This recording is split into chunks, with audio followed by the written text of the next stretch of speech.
महाविकास आघाडीचे शिवसेना उद्धव बाळासाहेब ठाकरे पक्षाचे अधिकृत उमेदवार वसंती निवृत्ती गीते यांच्या प्रचार कार्यालयाचे उद्घाटन आज शुक्रवार 8 नोव्हेंबर 2024 रोजी सकाळी 11 वाजता शिवसेना मध्यवर्ती कार्यालय शालिमार नाशिक येथे पार पडले।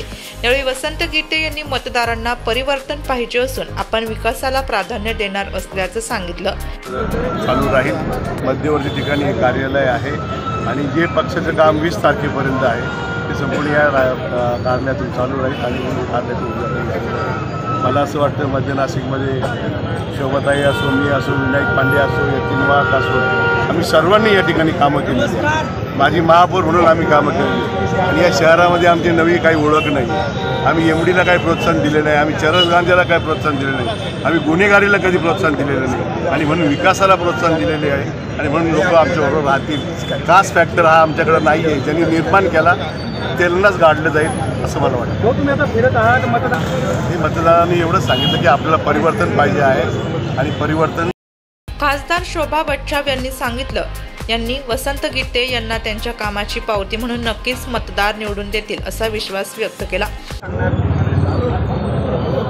नाशिक मध्य विधानसभा मतदारसंघाचे अधिकृत उमेदवार वसंतभाऊ गीते यांच्या प्रचार कार्यालयाचं उद्घाटन आज या ठिकाणी होत आहे आणि सर्व काँग्रेस, राष्ट्रवादी काँग्रेस आणि शिवसेनेचे सर्व पदाधिकारी मोठ्या उत्साहाने या ठिकाणी उपस्थित आहेत।